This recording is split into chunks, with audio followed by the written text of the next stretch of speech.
This episode is brought to you by Shopify.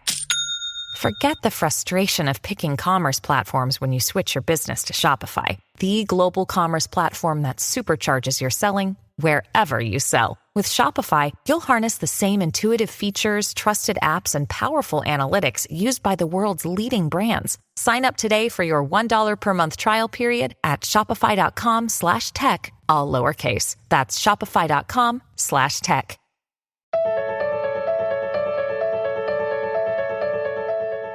You know, I'm curious about something.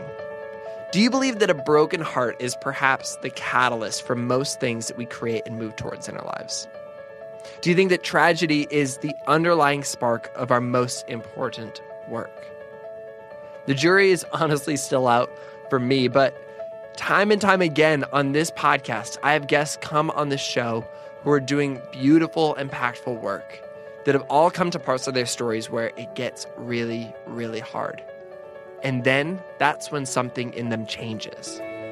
For Theron Humphrey, my guest on the show today, this statement has been one of the truest statements for the trajectory of his life. And it has been a wild one. Here's the scoop about my guest today. Long story short, Theron is well known on social media for his adventures with his coonhound, Maddie.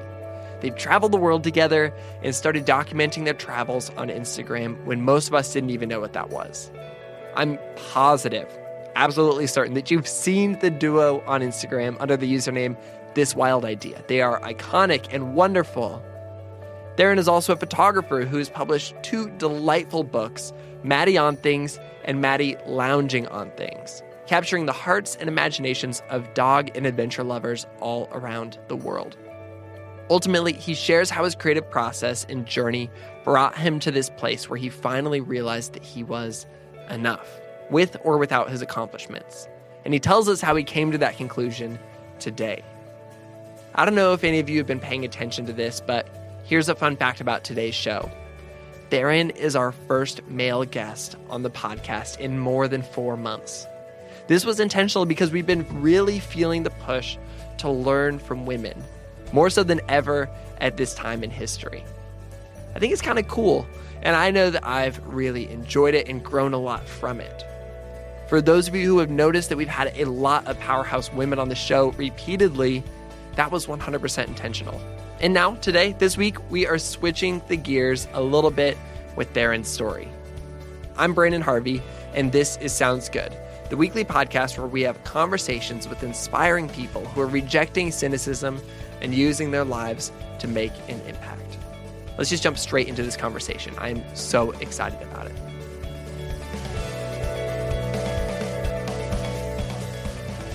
Theron, so for many people who follow you online, you know, they know you in association with your beautiful dog, Maddie the Coonhound.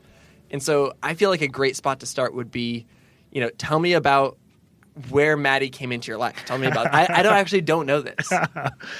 Like most great stories in my life, the catalyst for something was a broken heart. And but this is now years ago. I was living up in Idaho, which is like the first like real job I got out of school. And one of the really cool blessings that came out of that relationship was the girl I was dating at the time had a really wonderful dog, and I became quite fond of it. And then her and I went our separate ways. But I just had that connection made with her dog, and I just like wanted that for myself. And I just like loved that idea of like travels with Charlie, John Steinbeck, dog in the front seat. Yeah. And I left Idaho and shot this photo project for 30 days. And then when that was finished, I was like, I need to do this for a whole year. And before I left to start traveling to shoot that documentary, I was like, I got to get that dog that I've been looking for. So literally I hopped on petfinder.com and Which is great. Yeah, wonderful resource. I mean, I think pretty much everyone, at least in their search to bring an animal into their life, uses that website. Yeah, it's fantastic. It really is. And yeah, I just searched for coonhound. I was born and raised in the South, and those are just like the dogs that were around. Yeah. And I just like wanted to feel connected to my sense of place. And Maddie was the first one on my search.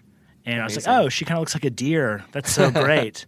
And I went down there that day to see her. It was outside of Atlanta in DeKalb County. Was it DeKalb? Yeah, it was outside Marietta, which I think is DeKalb. I'm sure your listeners will be emailing if that's not correct. All your listeners. Everybody cares.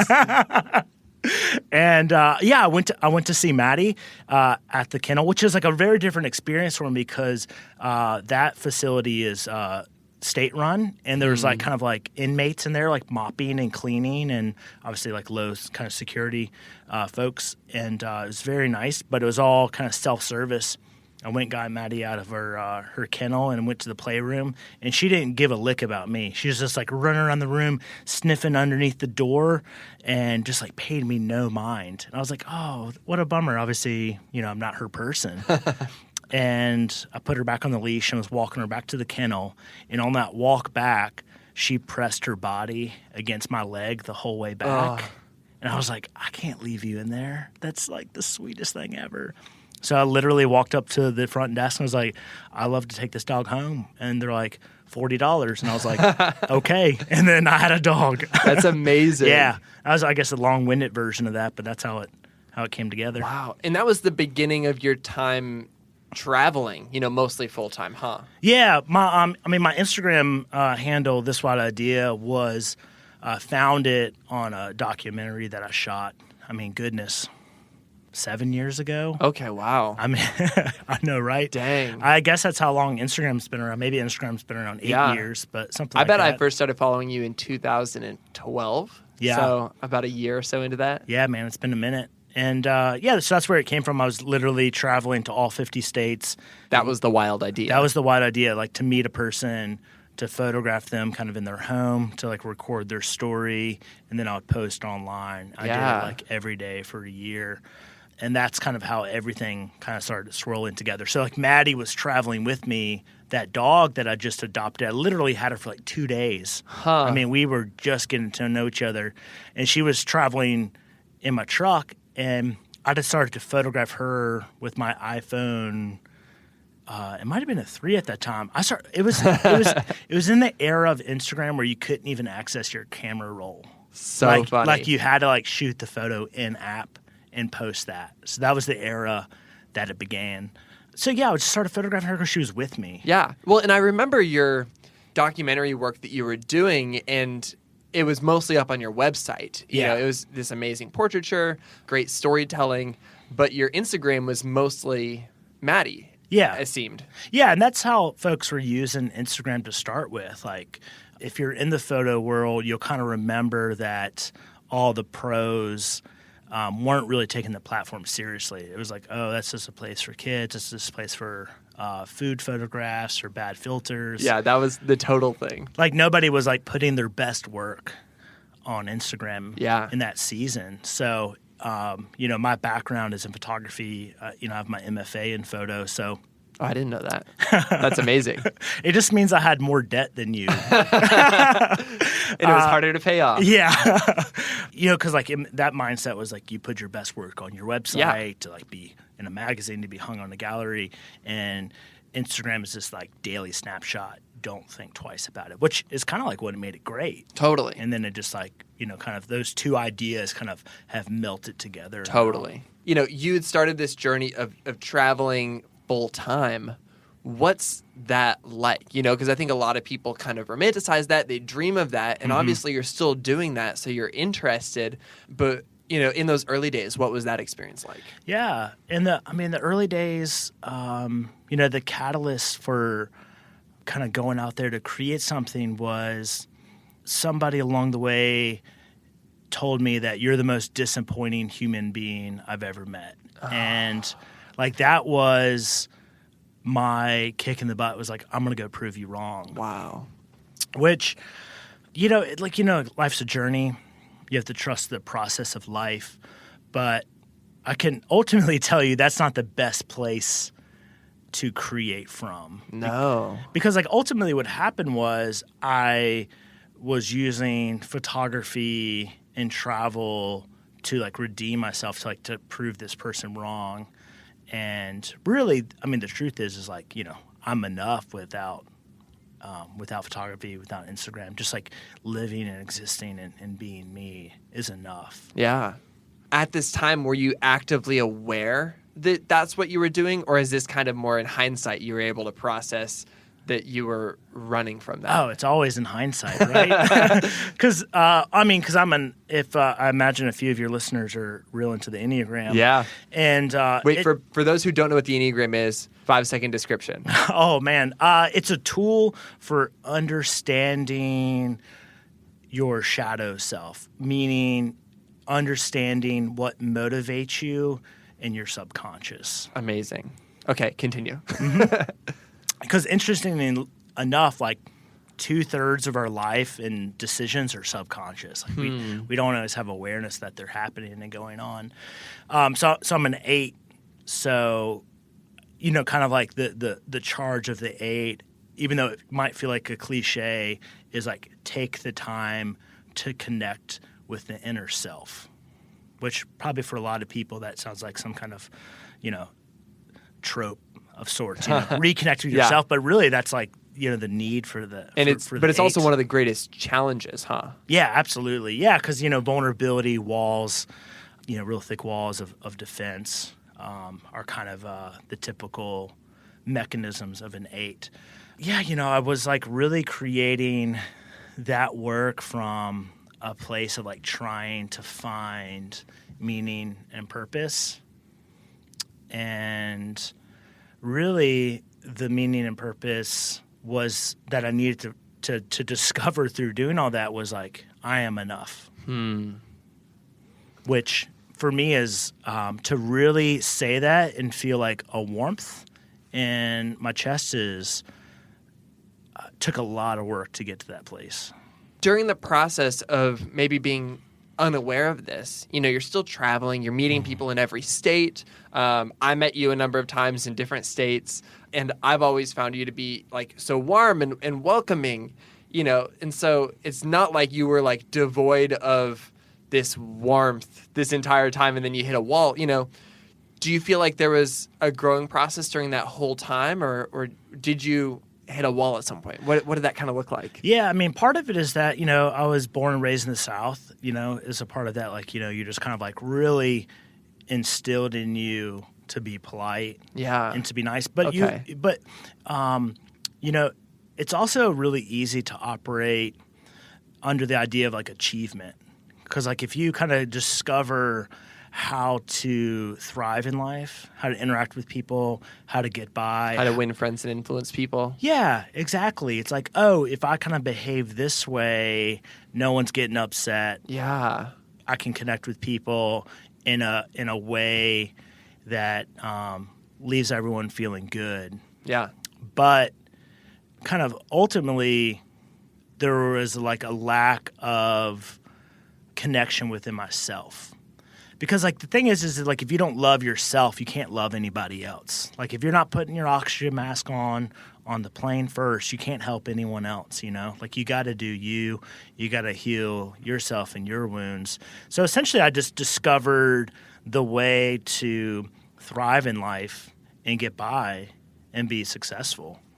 And then at what point did you, I guess, transition to working on that inner self? Because something that I've really admired about you over the last, it seems like 2 years, is the way that you've publicly and in person shared about, you've shared your heart in a really, really authentic way. And you've dove into your internal life a lot, I think. Yeah. And once again, the catalyst was a relationship falling apart. Yeah. It's funny how that happens, huh? There's a pattern in my life, Brandon. And essentially what happened was it got to a point where I was feeling like a pinball machine on the inside when I was in the middle of this relationship with a girl. And what I didn't understand, because I was like, oh man, like I found all this like, kind of my personal success, like, to the scale of like what I enjoy. And I was like, I've been traveling alone so long. I feel so strong and confident. I've always been very self-assured. But then I found myself in the middle of this relationship, like a pinball machine on the inside. Like, why do I need this girl's love so bad? Like, what is going on? And that relationship ended in a really difficult way. That wasn't a conversation. It was just it was just an email, and it was done. And it just led me like really devastated and lost. And thankfully I had people around me here in this Nashville community that were busy doing their own work. They were looking inward. They were trying to unpack their life. They were trying to heal their wounds. So I had this really beautiful guide to go off of. So I was like, instead of blaming someone for mistreating me and kind of doing me wrong, I was like, I'm going to use this as an opportunity to look inward and ultimately unpack my life, my childhood, my story, and to use that relationship as a mirror. Because that's like where...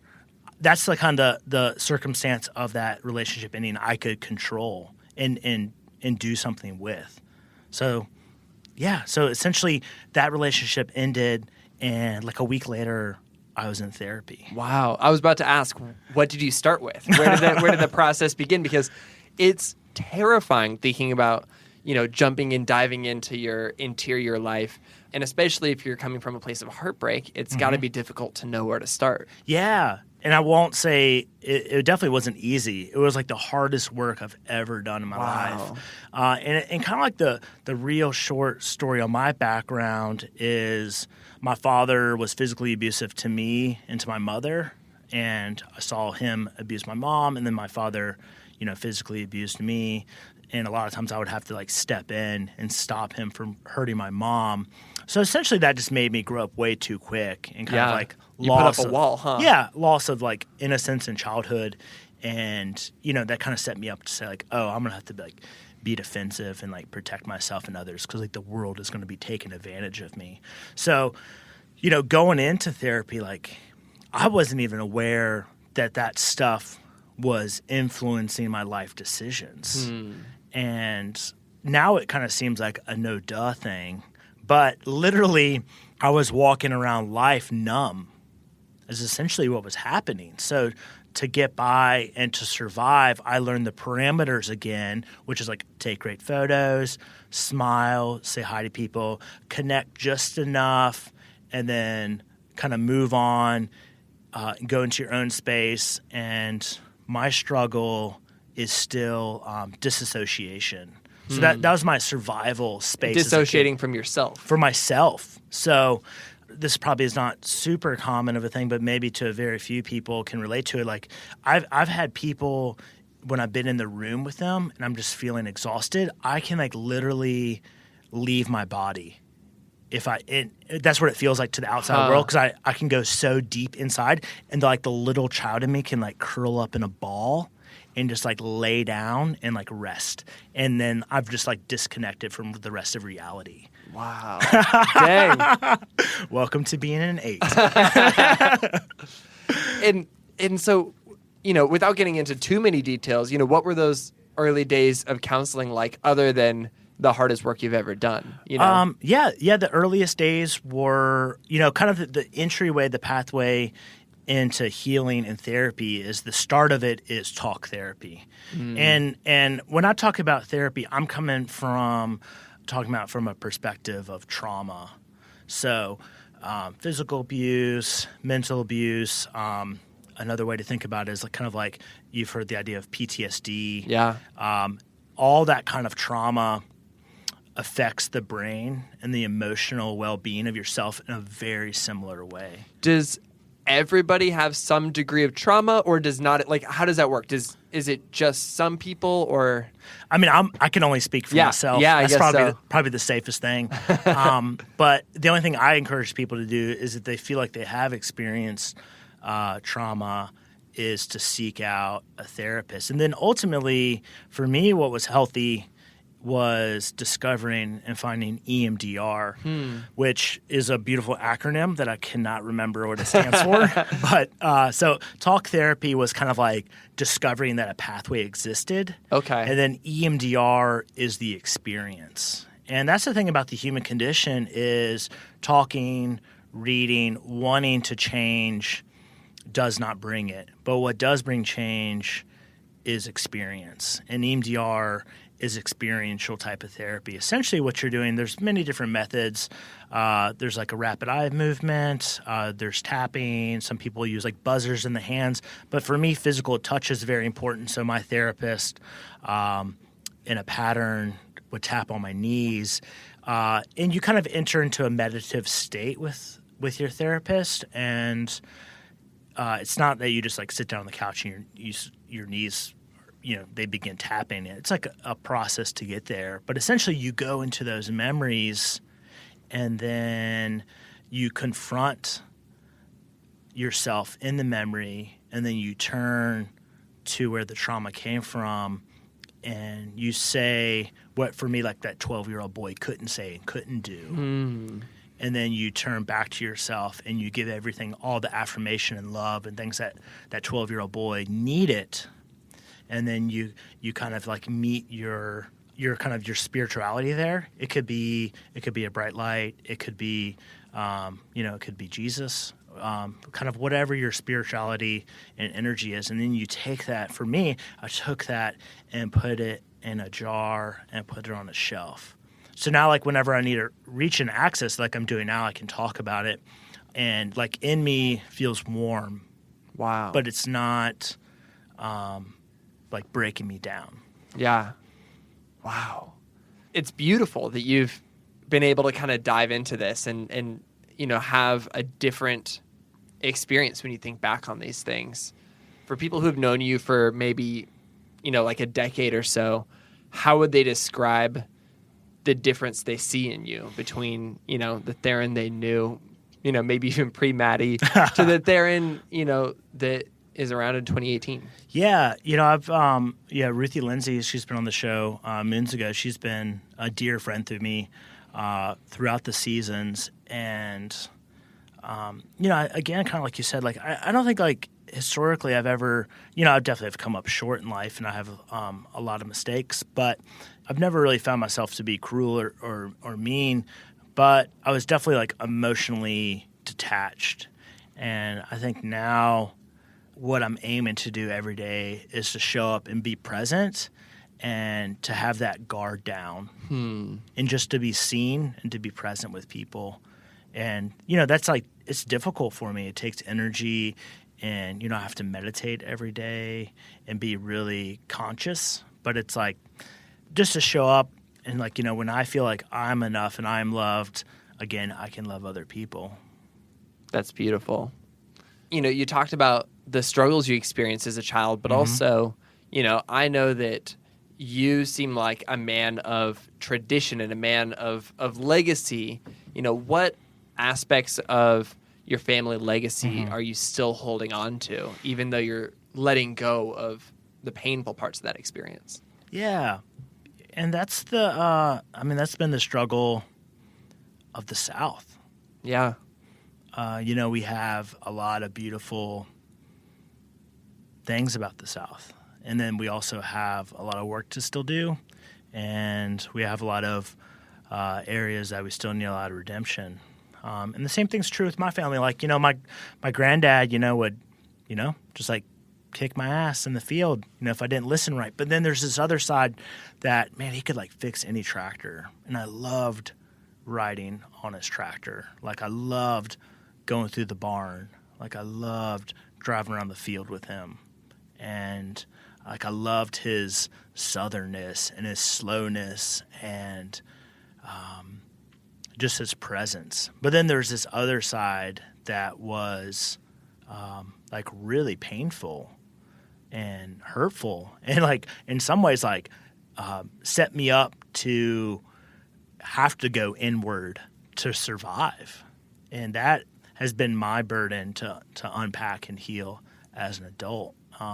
So yeah, like I do hold on to things from the past, my grandfather and my father, that I do think are really beautiful and traditional, and, Sunday dinner and all those kind of things. Like, I really love that. Fried okra. Like, there's like little slices of memories that are really special that I hope everyone around the country in their own little part of the world holds on them as well. But, because like we're definitely becoming more global now, more homogenized. So I think those like little details are going to become more important as time goes on.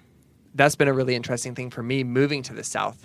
Growing up in the Pacific Northwest, where we have no history, or not no history, but we have a lot less history. And it's been really, I don't know, it's been fascinating watching people unpack their experiences of the South and their experiences of legacy. And, I just have that from the family side of things and much less from a location-based side of things. Right. But I think it's something that, is work that we all get to kind of be a part of. And I think that's, it's a difficult, nuanced thing for us to do, but to take and learn from things in the world while also figuring out what we need to reject and what we need to throw away, what we need to do away with. I think that'll kind of be the story of the next decade in America. Yeah, I think so. And the thing I really have been on the lookout for on the past number of months online is the internet just kind of breeds a space for people to be like, you're either for us or you're against us. And Brene Brown actually writes really beautifully about this in her new book, Brave in the Wilderness, way better than I can articulate it here. But, my truth of life and reality lived has been life is really nuanced. And often when I get on the internet and see things discussed and talked about, it's either you're for us or against us. And I'm like, it just doesn't translate into my experience. And when we start treating circumstances and positions that people are really passionate about with that sort of black and white, it doesn't leave any room, and it creates contempt and division. It's essentially what happens. So, where I've been enjoying life the most the past 6 months has not been on the internet. The internet honestly has been a little bit more of like just kind of keeping it going because it's been good for business. And like the most joy I've had recently has been talking about even difficult discussions with people in person. And like when you talk to people in person, not that they're always easy, but at least there's room for nuance. Yeah. And that's what's been the most difficult thing about being online in the year 2018. I think that transition for you seems really profound as well, because I would imagine with years and years on the road, the internet is your number one connection point. But, at the same time, you're still not experiencing, that full nuanced depth that you can have in an in-person discussion. And I've been finding the same thing is true about myself. I think it was just this week I deleted Twitter and Facebook from my phone and logged out on the computer. So I have to actually choose to go in and have conversations. Yeah. And then I just log back out again afterwards. Yeah. Yeah, that's relatable. I recently deleted Facebook and Twitter apps off my phone, and it's brought me just a great sense of joy and peace. Yeah. Like not having them on the phone. And like what I realized is that I want to like know what's going on in the world, and I don't want to be disconnected. I'm not trying to like put myself into a bubble. Yeah. But I also realize that I don't have to have an opinion about absolutely everything that's going on in the world. Yeah. Well, and especially not immediately. I find that when I jump on Twitter or on Facebook, sometimes I inadvertently let other people tell me what to think, when what I really need is solitude and quiet to process things. Right. I'm reading this book it's a biography on Fred Rogers right now. And I so deeply admire Mr. Rogers. And the whole first chapter of this book is about how he always created space for silence. In the show, he would have a solid 30 seconds of dead time, where that's unheard of in any show today. But he'll just be like, hey, let's take a moment to think about someone who has done something nice for you. And he's, putting that into the lives of kids and maybe their parents. But it was also something he lived out, outside of his show. And he just talks about how there's this profoundness in diving into yourself and listening and processing and not just constantly being stimulated by external things. Mm-hmm. I like that. I just watched a clip on him kind of saving, I guess you call it saving, PBS funding in front of the Senate panel back in the 60s, and kind of just changed everyone's hearts and minds. And I mean, that guy was ahead of his time when it comes to communicating with children and giving them what they needed, just to be heard, to be loved.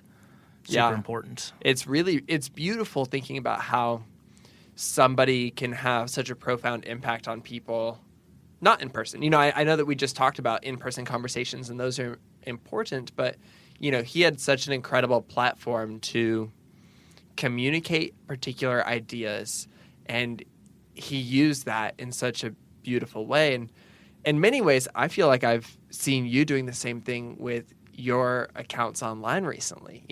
You've got an Instagram account where, more than 1 million people show up to see your adventures and your time with Maddie and, Maddie doing cute things. But you're able to take things a little bit deeper in the process. I have no doubt that comes from a place of intentionality. Tell me about the journey of what you share online. Yeah. I mean, I think there's, part of it is nuanced. Yeah. In that I think it's multiple pieces to that equation. And one of the pieces is that there's the a little bit of the artist's ego is in struggle, because a lot of people will see my account and they'll be like, oh, you're just photographing a cute dog. And then kind of from my more ego side, I'm I'm creating conceptually interesting images that I have thought of and now I'm executing. Yeah. And that's my work. Totally. So that's a piece of the equation that's sometimes in struggle. And then the other part about it is that what kind of comes out of that tension that I was just talking about is that I've always wanted to be made known that I'm a photographer, I'm creating these images, I'm on this journey, my dog is with me, here's our story, but I never want it to be totally invisible to it. And I never really felt I had a pet account. Yeah. I felt I was a photographer who, photographed my dog on our journey together. Yeah. And then tell me about the captions that go along with that too, because I feel that's that's an added layer. And I totally see what you mean. I think that your account doesn't feel like a pet account. It's really, I think this wild idea is still a great descriptor of it, because it seems like this grand adventure, this wild idea. And Maddie is a character in it, but it's not that she's necessarily the focal point. And your compositions would still be stunning and beautiful if it were, an uglier dog or a different subject in those same photos. Yeah, and because this massive transformation was happening in my life, from where I was walking around living life numb, not feeling anything, surviving, to a place where it felt like my chest opened up and there was a warm light inside of me, and I felt like I could be seen for the first time. That was just such a huge transformation that happened within. I just couldn't continue posting online and not talk about that enormous piece of my life. So really what it became was a way to shift gears and to become more personal and more vulnerable, because it was happening in my real life and I wanted that to bleed through onto my like online space and just share that. And ultimately what happened was because of that vulnerability, it kind of made my work and my little presence there, I think, more real, more accessible. And kind of the opposite was true for me. For it's been a while since you've kind of heard this, but at least since I've heard it, but in the past people are like, oh, someone's like oversharing, maybe being too personal online, and kind of the opposite was true for me. I like needed more vulnerability. I needed to let more people in. So that was like a huge risk and a huge challenge for me to do that. But it was real and it was happening in my life, and I just like wanted to share it. And thankfully it's gone over okay. That's beautiful. That's good. That's good. I mean, I've seen some of the comments and people are, I think it's important. And I think, correct me if I'm wrong, but it seems like there's something profound about you, like a burly, bearded man from the South, talking about inner vulnerabilities and diving deeper and dealing with trauma. That's not something that you hear of from, strong men like yourself all that often. Yeah, and I think I'm just a part of the small conversation about redefining masculinity and what it means to be a man, because I come from, I was raised by the generation of baby boomers and their parents who didn't talk about feelings, who didn't feel anything. They would, you kind of, trip and fall. You start crying as a little kid, and they're like, that's nothing to cry about. I'll give you something to cry about. And you realize that's not how you connect with your inner self, and that's like not actually what it means to be a man. So it's just like discovering that, like for me, kind of like just in very like simple terms, like I can go into the woods, I can chop wood, I can drive a tractor, I want to get stuck in the mud. Like if I have a family one day, like I will be willing to protect them, but I can also connect with my inner self, like show my heart, be vulnerable, be soft and open at the same time. Like they're not mutually exclusive to one another. And for my whole life, they were kind of presented that they were. Yeah. Man, that's beautiful.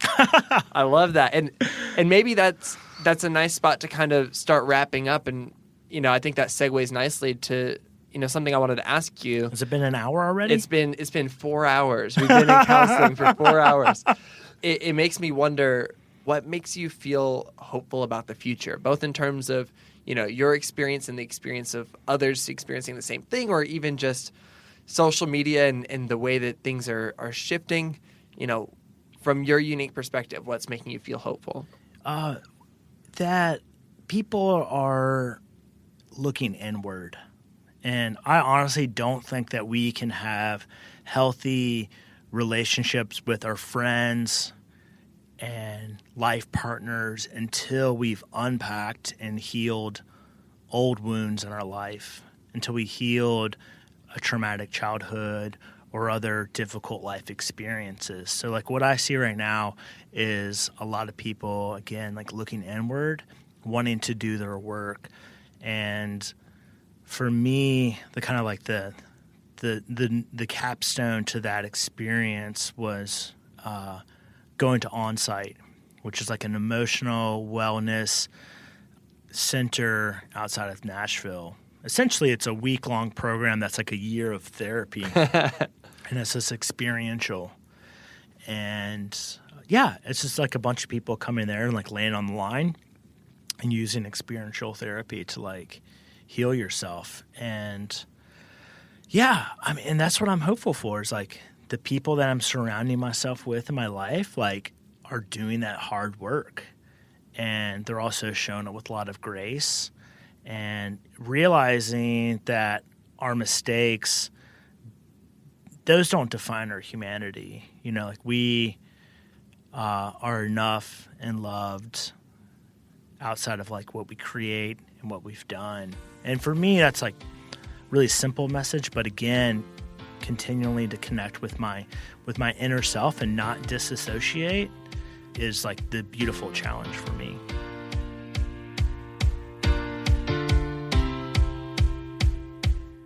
Theron is such an important voice in the world right now. I loved my conversation with him because I truly believe that he's a part of a bigger conversation around redefining masculinity, which, in my opinion, is especially important in 2018. I'm personally challenged by Theron's advice to surround myself with people who are doing their inner work, while also personally aiming to be present and keep my walls down. If you're not already following Theron on social media, you absolutely should be. His account, This Wild Idea, is a wonderful place to be inspired and delighted by his travels and musings with Maddie. And while you're at it, make sure to check out his newest book. It is gorgeous. It's called Maddie Lounging on Things. You can get it wherever you buy books. And it's just a stunning, almost journal of years of adventures with this beautiful dog and this beautiful lifestyle. And I think that honestly, you can feel the peace that Theron is talking about. You can feel this change of pace. And so I highly recommend that you check that out. If you're new to Sounds Good, we would love for you to stick around. If you like this conversation, you would also love our conversations with people who are passionate about doing their inner work, like Amber Ray and Anise Mojgani. You can find their episodes and more than 100 more episodes of Sounds Good wherever you listen to podcasts. This podcast is created by me, Brandon Harvey, as a part of Good, Good, Good, a community that believes in the power of celebrating good news and becoming good news. Chad Michael Snavely and the team at CM Studio edit and mix the show, and Chrissy Karenbrock brings her A game with the production support. You can get lots more hopeful stories on social media by following us everywhere at GoodGoodGoodCO. We also just recently released our latest issue of the Good Newspaper, and it is full of real messy hope. Stories of peacemaking in Somalia, the Me Too movement, and the global trends of decreased childhood labor. Plus, we have a whole sports page this time. If you are a sports fan, this is the issue for you. We are really proud of it. We hope that you check it out and see what else we do at Good, Good, Good by checking out goodgoodgood.co. And on that note, that is a wrap for this week's episode. Remember, like Theron said, you are already enough. And people will deeply benefit when you lead with vulnerability in your own creative process. Sound good?